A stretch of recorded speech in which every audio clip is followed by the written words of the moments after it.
De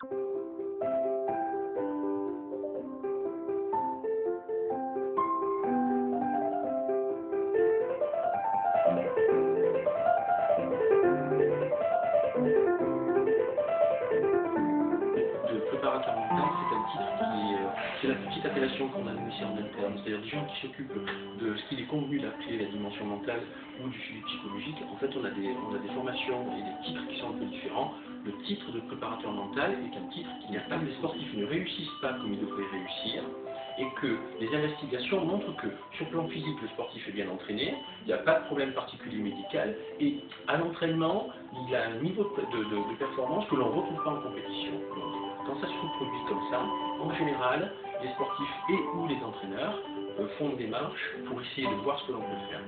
Sous-entendu que ça relève peut-être de ce qu'il est convenu d'appeler la dimension mentale.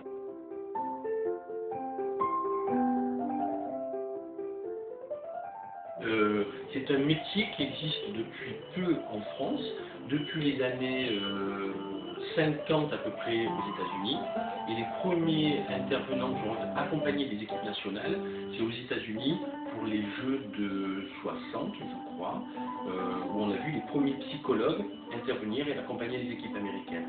Et depuis en France, ça c'est quand même, historiquement il y a toujours eu des gens en psycho à l'Institut national du sport.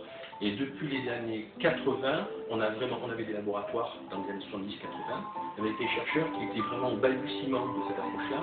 Et depuis les années 80, on a des chercheurs à qui on demande d'installer, augmenter la performance, essayer de résoudre des problématiques ou optimiser la performance. Il y a une époque, il y a une période où on travaillait de façon séparée. Je ne connaissais pas mes collègues de biomécanique, de physiologie, et on avait chacun des angles de travail qui étaient indépendants.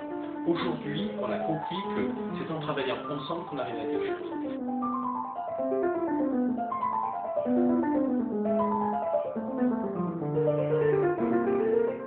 En athlète, j'ai quelques athlètes avec lesquels je travaille. Je parle bien d'athlètes au sens de l'athlétisme. Mais je me rappelle, j'ai un centre d'intérêt pour l'histoire du sport. Je me rappelle très bien d'un article de l'INS, donc l'Institut national du sport, mais il y a une cinquantaine d'années. Le titre de l'article, c'est « Voilà pourquoi on ne courra pas au-dessous des 10 secondes ».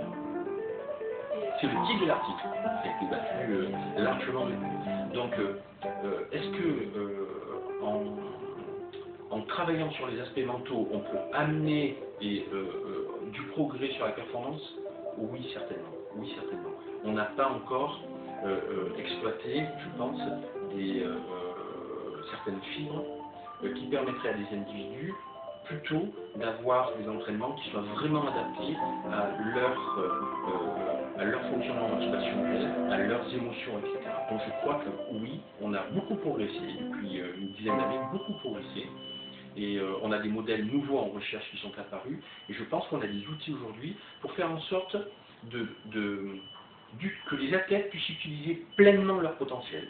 Sinon, il n'y a qu'une partie qui est utilisée. Et on a certaines situations émotionnelles qui sont incroyables et qui enlèvent des freins de l'organisme qui sont là pour protéger l'organisme. De temps en temps, on peut aller un peu plus loin. Et ça, l'accompagnement du sportif dans la phase d'apprentissage, par exemple, est important.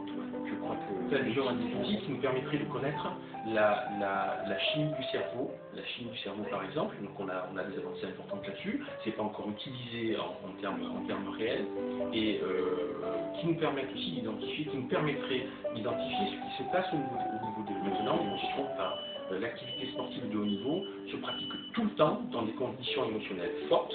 Avoir des outils qui nous permettraient d'identifier ce que les émotions ont comme impact pour l'expression de la performance ou la précision du geste, l'explosivité, etc., ça serait un formidable pas de fait. Donc on tend vers ça. On commence aujourd'hui à amener sportifs et entraîneurs à identifier les effets des émotions sur leur performance. Quand on vous met la poutre, la même largeur sur le sol, les enchaînements sont beaucoup plus faciles qu'à 1 mètre ou à 1 mètre 50.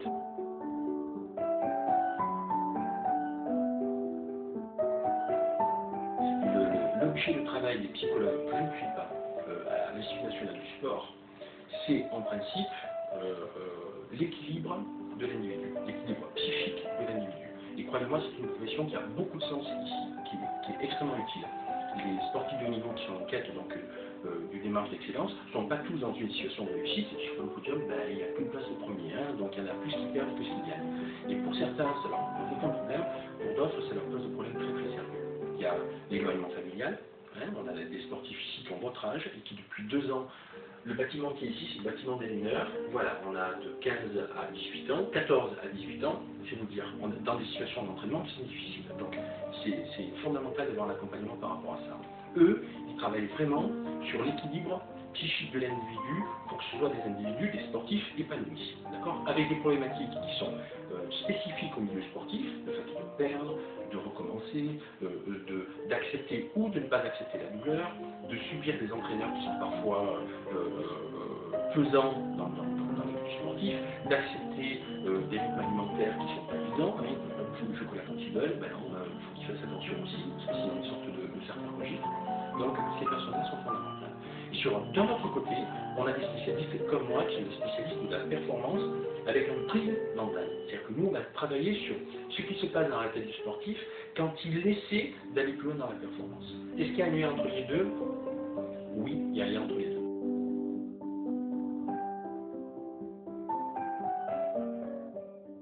Effectivement, la problématique de l'athlétisme, c'est d'être explosif tout de suite. C'est-à-dire qu'il y a du monde, il y a des attentes, il y a de l'incertitude. Il va falloir être capable d'avoir une explosion physique immédiate, de force. Tout produit externe qui dépasse certaines doses que naturellement nous avons.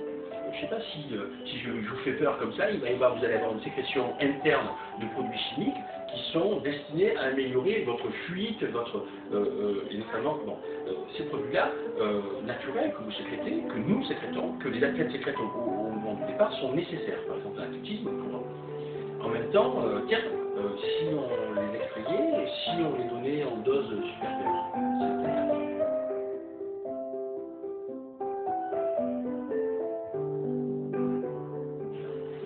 on a des fluctuations de pensée du sportif avant la compétition. En général, c'est une semaine à 10 jours. Une semaine à 10 jours, on commence à voir des troubles du sommeil, des troubles alimentaires, c'est difficile. Les sportifs qui préparent des compétitions importantes, ils jouent leur carrière à un moment donné, c'est des tournois importants pour leur carrière, et voilà comment ça se traduit. On repère des oscillations. C'est-à-dire que le sportif passe par des phases où il se dit qu'il va réussir et ça lui donne presque en immédiat tout de suite en compétition, il se sent prêt à relever des défis, prêt à aller loin dans son effort, et à d'autres moments dans le temps, ses pensées, elles deviennent plutôt des pensées négatives. Ça, c'est un processus qui est presque normal. Simplement, il va s'accentuer avec l'approche de la compétition, et ces modifications que l'on a de pensées positives ou négatives que l'on a dans la journée, on va commencer à les voir par tranche de 10 minutes, de 5 minutes. Ça se modifie de façon très importante. Par exemple, à l'approche là, on peut avoir des athlètes qui sont en phase d'échauffement, prêts à faire une performance, et se disent ouais, je sens que j'y suis, je suis prêt, etc.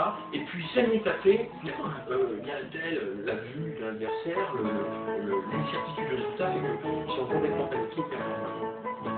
Le fait pour un sportif de savoir que c'est comme ça que ça se passe, et que c'est un processus qui est presque normal, ça permet déjà de réguler les choses. Il n'y a pas de perte d'énergie sur le fait qu'il y a des modifications comme ça, une inquiétude qui apparaît. Donc on les informe de ce type de choses. Et ensuite, on va essayer de faire en sorte que lorsque la performance démarre, qu'il soit plutôt sur une phase haute.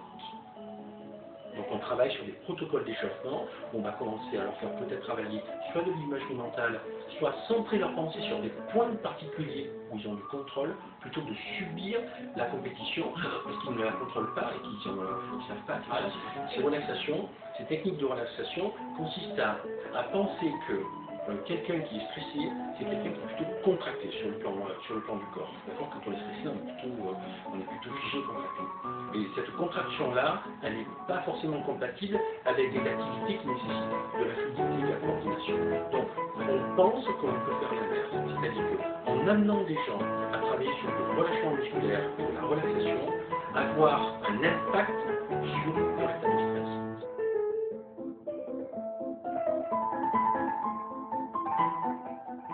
Honnêtement que c'est sans limite. Après, je ne pense pas qu'on gagnera encore des secondes très importantes. on a changé les méthodes d'entraînement, c'est encore en train de changer encore plus, on commence seulement à apprendre à travailler ensemble, on commence seulement à travailler sur du sur-mesure. Oui,